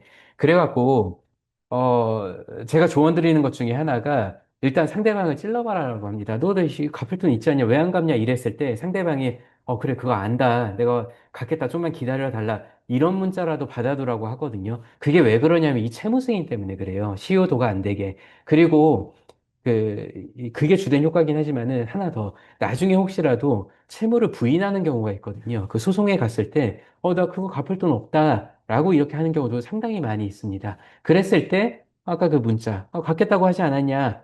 그거 이제 드림일 수 있으니까 그렇게 일단 1차적으로 문자를 주고받으라고도 제가 말씀 많이 드립니다. 그리고 뭐 1,000만 원 빚이 있는데 한 100만 원만이라도 갚았더라면은 이거는 전체 승인이 되기 때문에 시효 중단되고요. 네, 뭐 이제 시효 중단하는 그 사유가 이런 것들 있다는 거 참고해 두시면 되고요. 이제 단계별 흐름입니다. 돈을 안 갚는다. 그러면 이제 내가 뭘 해야 되냐? 이랬을 때 아까 말씀드린 내용 증명 발송. 이거는 해도 되고 안 해도 됩니다. 근데 만약에 한다면은 이제 뭐 비용은 사실 얼마 안 들어요. 그 우체국 가갖고 그 거의 우편료만 내면 되는 거니까요. 그 이제 내용 증명 발송하고요. 바로 가압류를 하셔야 돼요. 그 재산 이제 이제 거래 상대방의 예금이나 부동산 관련 부동산에 대해서 근데 이 가압류가 사실 쉽지는 않습니다. 상대방의 재산을 안다면은 전혀 문제가 없어요. 그냥 그거에 대해서 해야 되는데 가압류를 하려면은 그 가압류 대상 재산을 특정을 해야 됩니다. 근데 아까 제가 말씀드렸지만은 이 개인의 재산이 뭔지 알려줘. 그럼 우리나라 법제상 그거를 안 알려줘요, 당연히. 그래서 이거를 내가 알아봐야 돼요. 그렇게 알아서 확인이 된 재산이 다행히 있다라고 하면은 가압류를 하면 되는 거고요. 혹시라도 가압류가 이제 재산이 특정이 도저히 안 된다, 모르겠다라고 한다면 그때는 어쩔 수 없겠죠. 가압류는 좀 건너뛸 수밖에 없습니다. 가압류는 웬만하면 받아줘요. 그 뭐 계약서나 이런 거 있으면은 법원에서 금방 받아주고 기간 오래 안 걸립니다. 뭐 한 3주 내에는 보통 가압류는 됩니다. 그 다음에 다음 소송이 이제 본안소라고 하는데 가압류는 그냥 단순히 재산을 묶어두는 역할만 할 뿐이지 돈을 줘라는 확정 판결을 받는 건 아니거든요. 그러면 그 확정 판결을 받으려면 어떻게 해야 되냐라는 게 이제 지급명령 신청, 민사소송 제기 둘 중에 하나입니다. 근데 간단한 사건 같은 경우에는 지급명령 신청을 먼저 해요. 요 차이점은 이따가 좀 설명은 드리겠습니다만은 지급명령 신청이 훨씬 간단해요. 내가 이제 그 지급명령 신청서에다가 내가 쟤하고 거래를 했다. 그래, 그 거래에 따라서 내가 물건을 뭘 보냈다. 근데 걔가 돈을 안 준다. 그것만 딱 쓰고 뒤에 계약서하고 물품 공급 그 세금 계산서 딱 해서 내요. 법원에다가. 그러면 법원은 그거를 상대방한테 보냅니다. 그걸 이제 신청서를. 근데 상대방이 거기에 이의를 제기하지 않아요. 그러니까 답이 없어요. 이 신청서를 받아놓고. 그 답을 이제 받았는데도 답을 안 한다. 그러면은 그게 확정이 돼 버립니다. 그러면은 물론 이제 깊게 들어가면은 민사소송 판결문이랑 약간의 차이는 있어요. 근데 그냥 가볍게만 제가 말씀드리면은 그 확정이 지급명령 신청이 확정이 돼버리면은 그걸 집행권원이라고 하는데요. 그거 갖고 그 거래 상대방의 재산에다 강제 집행을 할 수 있어요. 결국에 민사소송 판결문이랑 똑같은 효력이 있거든요. 그래서 간단한 사건 같은 경우에는 지급명령 신청을 먼저 하라고 해요. 이거는 사실 변호사 선임 없이도 할 수 있습니다. 그냥 뭐 법무사님이든 아니면은 그 뭐 인터넷 저 서식만 다운받아서 그냥 제출하면 되는 거니까. 그렇게 해서, 이제, 만약에 이의 없이 확정이 된다. 그러면 사실 제일 좋죠. 근데 만약에, 그게 2주입니다. 2주 이내에 상대방이 이의를 제기를 했어요. 그러면 그때는 진짜 민사소송, 이제 본격적인 민사소송으로 넘어가게 됩니다. 그게 이제 스텝 3 민사소송이고요. 혹은 아까 지급명령 신청을 안 하고 이게 내가 지급명령 신청을 해봤자 상대방이 이해할 게 너무 뻔하다라고 하면은 지급명령 신청할 필요 없습니다. 이거 돈만 들거든요. 굳이 뭐하러 이거를 해요. 그냥 바로 민사소송을 제기하죠. 아까 이제 예를 들면 뭐 품질에 하자가 있다. 이런 것들은 상대방이 가만히 있지, 당연히 않겠잖아요. 그런 것들은 그냥 바로 민사소송으로 제기합니다. 이제 민사소송부터는 법조인 도움을 받으시는 게 좋습니다.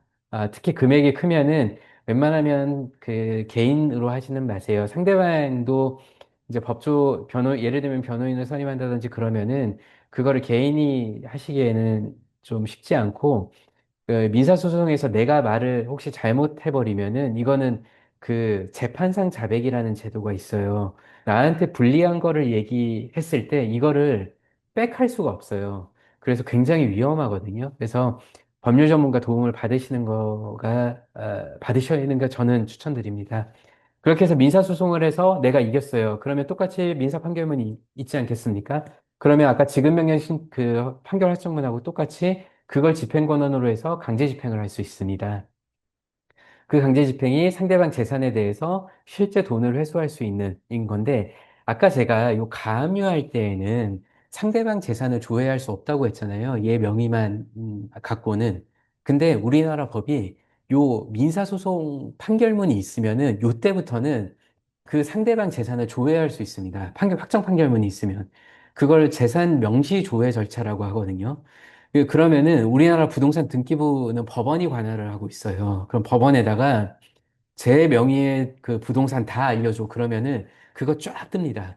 그 다음에 은행에다가 제 명의의 그 예금 알려줘. 그러면 또 쫙 떠요. 거기다가 집행을 해버리면 됩니다. 물론 이미 다 빼돌려 놓을 수도 있죠. 진짜 그러면 사실 돈 받기는 쉽지 않아져요. 근데 어쨌거나 가압류에 비하면은 상대방 재산을 확인할 수 있다는 절차 자체는 있다는 거는 알아두시면 좋습니다. 이 가압류 관련해서는 아까 이제 간단히 말씀드렸습니다만은 조금 더 구체적으로 말씀드리면은 재산 갖고 튀는 거 방지하는 겁니다. 소송은 여기 1년이지만은 진짜 요즘 특히나 소송이 많이 늘어지고 있어 갖고요. 1심만 1년이 걸리는 경우도 정말 많습니다. 그러니까 이제 그 사이에 그 돈 줘야 될 채무자는 그 얼마든지 돈 빼갈 수 있거든요. 부동산을 팔아버릴 수도 있고요. 예금을 빼서 쓸 수도 있고요. 그러면은 나중에 판결이 확정돼도 이게 강제 집행을 못 해버리잖아요. 말씀드린 대로 그거를 막는 효과가 있고요. 아까 말씀드린 대로 가압류는 소멸시효가 중단되고요. 시효준, 예, 그렇게 보시면 되고요.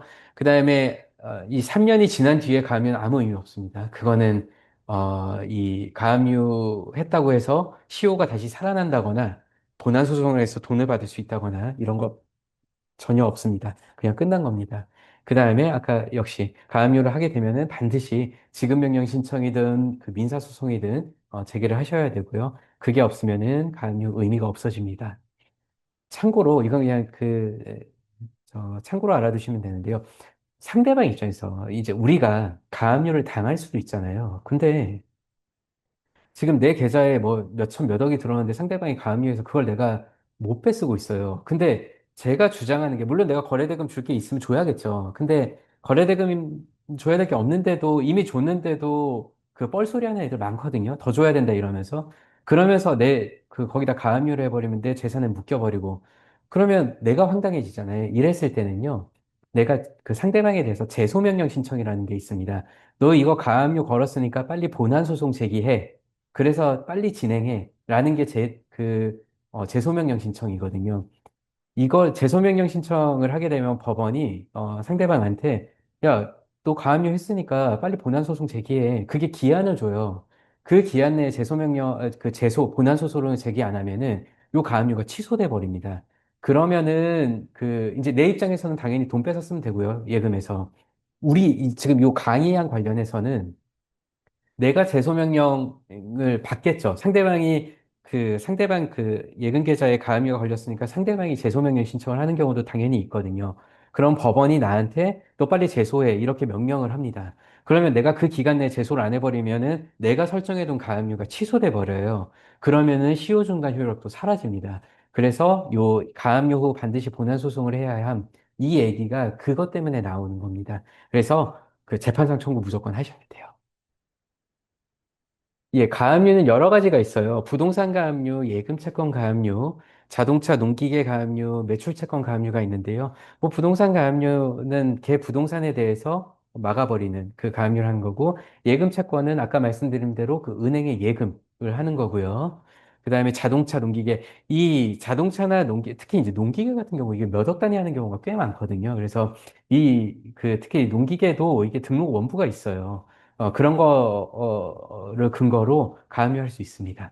전부 다 이렇게 가압류 됐는데 만약에 처분을 했다. 그러면은 역시 이 가압류가 따라가기 때문에요. 처분을 했다 하더라도 새로운 소유자에 대해서 내가 이거 가압류한 거를 주장할 수 있습니다. 결국에 내가 재산 확보할 수 있다는 얘기예요. 그 다음에 매출 채권 가압류. 요게 조금 이제 좀 생소하실 수 있는데요. 내가 이제 거래 상대방이 또 제3자하고 거래를 했어요. 근데 그거는 거래 상대방이 제3자한테 돈을 받아야 돼요. 돈을 받아야, 그러면은 내 입장에서는 야, 그 제3자한테서 받아야 될, 거래 상대방이 받아야 될 돈을 나한테 주면은 이게 간단하잖아요. 거래 상대방이 돈이 없다 하더라도 쟤한테 받아야 될 돈이 있으니까 그걸 그냥 나한테 끌어오면 되는 거거든요. 그게 매출 채권, 재산 채무자 가압류라는 겁니다. 그래서 그 저기 어디냐, 그 제3자, 거래 상대방한테 돈을 줘야 될 제3자한테 이 가압류 결정 정보는 송달해요. 너 그거 그 거래 상대방한테 주면 안 된다. 이거 나중에 나한테 줘야 될 수 있다. 이렇게 경고문, 그 결정문을 보냅니다. 그러면은 그 제3자는 거래 상대방한테 돈을 주면 안 돼요. 그 효과가 없어요. 그거 준다 하더라도 자칫 잘못했다가 그게 효과가 없기 때문에 걔는 나중에 저한테 또 줘야 됩니다. 그래서 이 사실 제3채무, 그걸 제3자를 제3채무자라 그러는데요. 개인 같은 경우에는 크게 의미가 없는데, 제3채무자가 만약에 은행이거나 어떤 대기업이면은 이 굉장히 유용해요. 걔네들은 돈을 안 줄 리가 없거든요. 기본적으로 돈이 빵빵한 사람의 뭐 법인이라. 그렇기 때문에 돈을 당연히 받을 수 있는 돈이니까 그걸 묶어둘 필요가 있습니다. 그리고 이게 되게 유효한 가압류거든요. 실무에서는 이것도 많이 쓰입니다. 네, 가압류는 이런 종류 있다는 정도만 아시면 될 것 같습니다. 예, 그 다음에, 가압류 다음에 제가 아까 지급명령이나 민사소송제기로 말씀드렸잖아요. 이제 요건 지급명령이에요.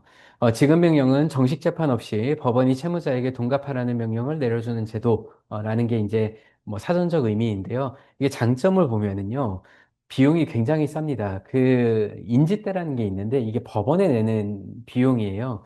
청구 금액의 10%, 그쵸, 10%만 내면 돼요. 그래서 그 일반 소송으로 가면 훨씬 비쌉니다. 그래서 그거보다 그 소송도 싸고, 그 비용 인지 때도 싸고, 금방 결정돼요.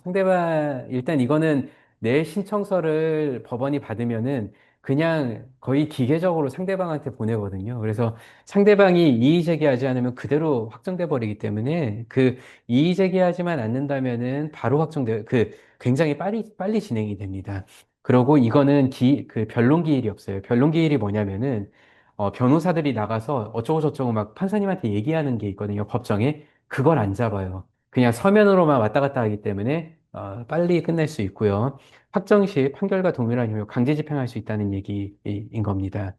다만 단점도 있습니다. 상대방이 이의 제기하면은 정식 소송, 아까 그 민사 소송으로 넘어가게 되거든요. 그러면 사실 지급 명령 신청한 이 자체가 무용하죠. 비용도 이미 물론 뭐 그 비용이 나중에 민사 소송 인지 때 포함되긴 합니다만은 일단 비용도 비용이지만은 그 기간 뭐 빨리 결정된다 하더라도 어쨌거나 그 기간을 손해 보는 거고 그다음에 뭐 어차피 상대방이 이의를 제기할 사건이라면은 내가 왜 했나 뭐 이런 생각도 들 수밖에 없거든요. 그래서 정식으로 전환되고 이거는 이게 송달이라 그래요. 아까 말씀드렸지만 내가 지급명령 신청서를 내면은 법원이 그걸 상대방한테 보낸다고 하잖아요. 이 보낼 때 상대방 주소지로 보냈는데 이 주소를 정확히 알아야 됩니다. 이걸 만약에 잘 모르면은 그 뭐 패문부재 이렇게 해서 시간이 굉장히 오래 늘어져 버려요. 그래서 그러면 오히려 시간이 좀 지연될 수도 있고요. 그다음에 다툼이 있는 사건이 부족하고 아까 얘기한 것처럼 뭐 하자가 있다 이랬을 때는 뭐 100% 이의하지 않겠습니까? 당연히 저 지급 명령은 아무 의미가 없습니다. 예, 그런 걸로 하면 되고요. 그 지급 명령 신청 절차는요. 그냥 뭐 참고 삼아 뭐 보시면 될 것 같습니다. 그 다음에 이제 지급명령 신청에서 이의가 있으면은 민사소송으로 넘어간다고 했잖아요. 혹은 뭐 상대방이 이의할 게 너무 뻔하면은 지급명령을 아예 안 하고 민사소송을 바로 제기하는 경우가 있다. 이런 두 케이스가 있다고 말씀을 드렸는데 요 스텝 3 민사소송이 바로 두 케이스입니다. 민사소송은 이게 두 개로 나뉘어요. 소액 사건 심판이 있고 일반 민사소송이 있는데요. 절차는 거의 비슷합니다. 그냥 법상으로만 조금 나뉘어져 있는 건데요. 청구 금액이 3천만 원 이하. 그러니까 내가 받아야 될 물품 대금이나 뭐 차용금 뭐 이런 것들이, 대여금 이런 것들이 3천만 원 언더일 때에는 소액 사건 심판으로 진행이 되고요. 그거를 넘어가면은 일반 민사소송으로 진행됩니다. 통상 변호인을 선임해서 민사소송을 진행하는 거는 거의 90% 이상이 당연히 3천만 원을 초과하는 건입니다. 요 소액사건 심판은 변호사 없이도 많이 진행을 하세요. 금액이 워낙 크지 않고 사실 자칫 잘못됐다면 변호사 비용이 뭐 여기에 몇 프로 막 이렇게 돼버릴 수 있기 때문에 비용적인 부분도 있어서 약간 변호사 없이 하시는 경우도 많이 있는데 그건 이제 뭐 선택의 문제인 거고요. 약간 그 구분해서 설명을 드리면요. 소액사건 심판 같은 경우에는 이 농업 현장 미수금 분쟁 대부분이 이게 이제 농업 현장은 사실 금액이 그렇게 크지는 않습니다. 물품 대금이 뭐 억 단위로 가는 경우는 그렇게 많지는 않기 때문에 다만 아까 뭐 어떤 뭐 기계 소프트웨어를 납품한다고 이건 뭐 당연히 억 단위겠지만은 뭐 비료 대금 이런 게 뭐 이렇게 억 단위로 갈 리는 거의 없으니까요. 그리고 소액사건은 변론 자체가 굉장히 빨리 진행됩니다. 절차가 간소화되고 변호사 없이도 당연히 하고요. 요거는 판사님이 직권으로, 그러니까, 아, 이제, 변론주의라는 게 있어요. 이거는 이제 어떤 민사소송법의 영역인데요. 굉장히 주장입증 책임, 이렇게 그 증거 절차, 이런 복잡한 절차가 있는데요. 이런 걸 다 생략할 수 있어요. 소액사건 심판은. 그래서 워낙 그, 이 간략하다 보니까, 역시 그게 이제 절차 간소화고 빠른 결론이 날 수 있다는 취지인 거고요. 일반 민사소송은 여러 차례 변론 기일을 진행한다고 하는데 이게 아까 말씀드린 변호사들이 나가서 이제 뭐 네가 잘했니, 내가 잘했니, 뭐 이런 그다음에 증거는 뭐가 있니? 이런 얘기를 하는 그런 걸 변론기일이라는데 그런 걸 해야 되고 이때에는 증인도 불러요. 이제 내가 거래를 했는데 누구는 뭐 안 했다 했다 이러면은 그래 좋다. 그때 그 옆에 있었던 사람 한번 불러보자 하면서 이제 증인으로 부르고 이런 절차가 이제 그 진행이 돼야 될 거고요. 변호사 선임 강력권장이라고 돼 있는데 이거는 일반 민사소송이라고 해서 무조건 변호사를 선임해야 된다는 법은 없습니다. 변호사 없이도 가능해요. 가능한데 아까 말씀드렸지만 상대방이 변호사를 선임해 와요, 대부분은. 근데 이제 그런 상황에서 우리가 변호사 없이 대응을 했을 때에는 재판선 자백이든 굉장히 저희한테 불리하게 작용될 수 있는 부분들이 많기 때문에 이제 권장을 드린다는 거고요. 뭐 민사소송 이제 뭐 소액사건 심판도 이거는 같긴 합니다만 1심, 항소심, 상고심, 3심제가 있다 보니까 시간이 많이 걸릴 수밖에 없습니다. 민사는 진짜 요즘은 빨라야 2년인 것 같아요. 1심만 1년 넘기는 경우가 너무너무 많습니다. 그래서 제가 이렇게 상담을 하면서도 진짜 웬만하면은 소송은 그 안 가게 먼저 어떤 얘기를 하든지 다른 방법을 강구 먼저 해보자고 해요. 그러고 했을 때 안 되면은 이렇게 가자고 제가 말씀드리는 이유가, 이게 시간이 너무 많이 걸려요. 그래서 하시다가 많이 지쳐요. 네, 그런 게 좀 있고요. 다만, 소송에서 이기면 소송 비용을 상대방에게 청구할 수 있다고 이렇게 되어 있어서, 어떤 인지 아까 말씀드린, 그 다음에 변호사 비용, 이런 걸 상대방한테 청구할 수는 있습니다. 다만 이제 조심해야 될 게, 변호사 비용을 실제 내가 쓴 변호사 비용을 다 청구할 수 있는 건 아니고요. 법원에서 딱 표가 있어요. 그 청구 금액이 뭐 1억이다 라고 하면은 거기에서 변호사 비용은 얼마다. 그것만 청구할 수 있다. 이렇게 청구되어 있는데 그게 생각보다 많지는 않습니다. 한 절반이 안 되는 경우도 많이 있어요. 그래서 딱 그거 범위 내에서 상대방한테 소송 비용을 청구할 수가 있습니다. 아까 요거는 말씀드려서 제가 더 말씀은 안 드리겠습니다만, 사실 아까 지급명령 신청부터는 그냥 증거가 알파이자 오메가예요. 그 증거로만 얘기할 수 있기 때문에 이런 증거는 반드시 잘 구비해 두시고 소송을 준비하신다면은 미리 다 확보해 두셔야 됩니다.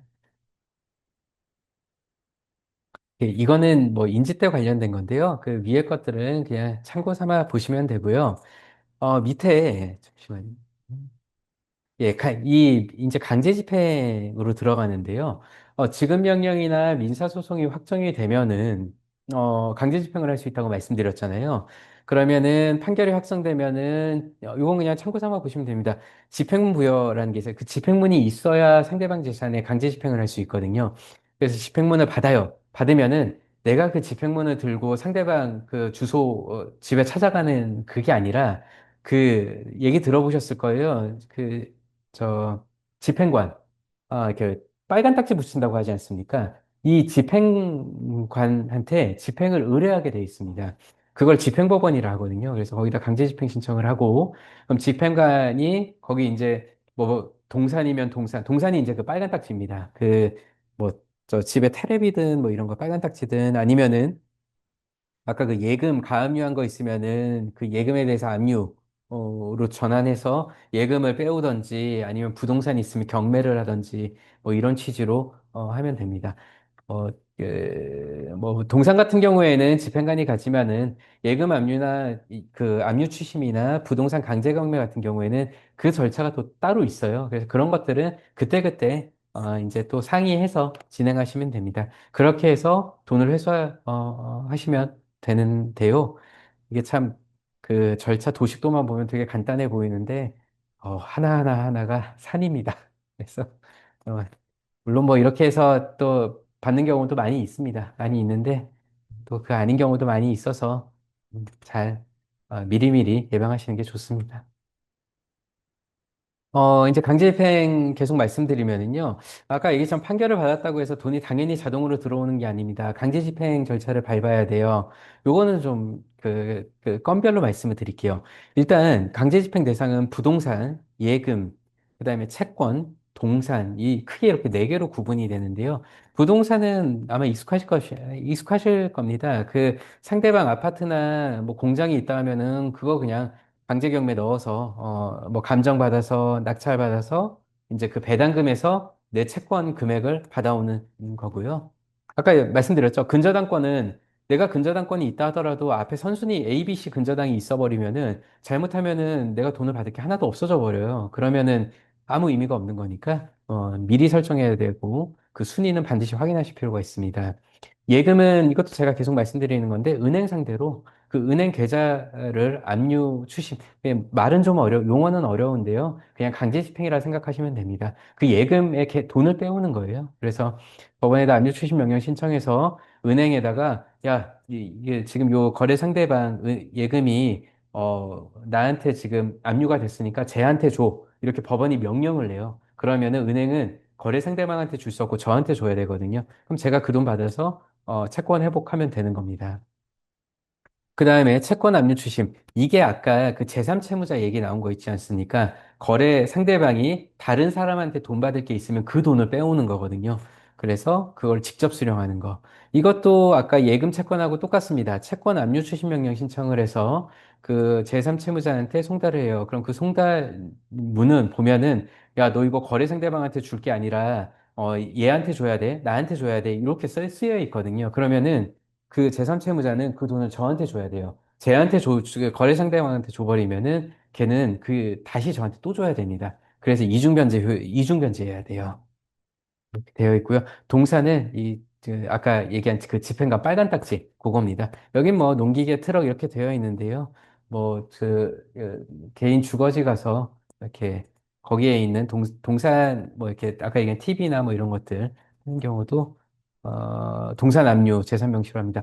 여기에 재산명시라고 제가 적어놨는데 이게 아까 말씀드린 재산명시조회예요. 내가 지금 제 재산이 뭐가 있는지 모른다라고 했을 때 확정 판결 있기 전에는 알 수 없다고 했잖아요. 근데 확정 판결이 있으면은 요 재산 명시 조회가 가능하거든요. 그래서 그 절차를 밟아서 그 재산을 파악한 다음에 지금 부동산 예금 그다음에 뭐 매출 채권 뭐 이 동산 이거에 대해서 강제 집행을 하면 됩니다. 근데 이게 참 제가 실무를 하면서 제일 안타까운 경우인데 사실 상대방이 판결 확정까지는 많이 받아요. 어차피 내가 돈 줄 게 있고 돈 받아야 될 게 있고 물품 공급한 게 있으면은 판결 확정이야. 왜 안 나오겠어요? 당연히 얘 돈 줘라 이렇게 나오죠. 근데 사실 더 어려운 게 이 강제집행입니다. 이게 아무리 확정 판결문이 있다 하더라도 상대방이 재산이 없다 하면은 사실 그 확정 판결문은 휴지 조가리밖에 안 돼요. 그러다 보니까 그럼 여태까지 막 몇 년에 걸쳐서 막 스트레스 받아가면서 소송을 다 했는데 그 확정 판결이 아무 의미가 없다. 이래버리면은 당사자도 힘들어질 수밖에 없거든요. 그래서 물론 그걸 방지하기 위해서 아까 전에 그런 가압류나 이런 여러 절차가 있다고는 말씀을 드렸고, 또 그것 때문에 사기 고소도 병행하는 경우도 있다고 말씀을 드렸는데요. 역시, 우리가 이제 나중에 실제로 이런 문제가 있으시다면은, 이런 소송 진행이 물론 최우선입니다만은 소송 진행하면서 그 사람의 재산을 묶어두는 묶어두는 것도 소송 못지않게 중요합니다. 그래야 나중에 확정 판결문이 휴지 조각이 안 될 수 있어요. 그거는 좀 유념해 주셨으면 합니다. 그 다음에 이제 거래처가 폐업이나 파산 신청을 했으면은요, 뭐, 이제 일반 폐업한 경우 파산 신청을 제가 구분을 해놨는데요. 요거는 제가 이제 강학상으로만 써놨지, 사실 실무에서는 크게 안 쓰입니다. 뭐, 참고로 이 법인격 부인론이라고 제가 적어는 놨습니다만은, 이게 뭔 얘기냐면은, 이제, 이 거래 상대방이 개인인데 걔가 법인을 설립해서 나하고 거래를 했어요. 근데 그 법인이 깡통이에요. 근데 걔는, 그 개인은 재산이, 있어요. 이랬을 때 법상으로는 그 개인한테, 그 개인이 연대보증하지 않는 이상 그 개인 재산으로 강제 집행을 할 수가 없어요. 법인 재산으로만 강제 집행을 할 수가 있거든요. 그러면은 이 법인이 깡통이다. 그러니까 그 개인 재산에 강제 집행을 하겠다라고 하면서 들고 나오는 이론이 법인격 부인론인데 이게 강학상으로만 많이 얘기는 됩니다만은 실무에서 인정받기는 정말 정말 어렵습니다. 그래서 아까 전에 연대보증을 말씀드린 게 법인으로 거래를 한다 하더라도 그 대표 개인의 연대보증을 반드시 세우세요. 그래야 그 대표 개인 재산으로 강제 집행을 할 수 있습니다. 이 법인격 부인론을 전제로 법인하고만 떤 약정을 한다면은 나중에 돈 못 받을 가능성이 좀 많습니다. 개인 재산으로는 아예 안 돼요. 안 된다 생각하시면 됩니다.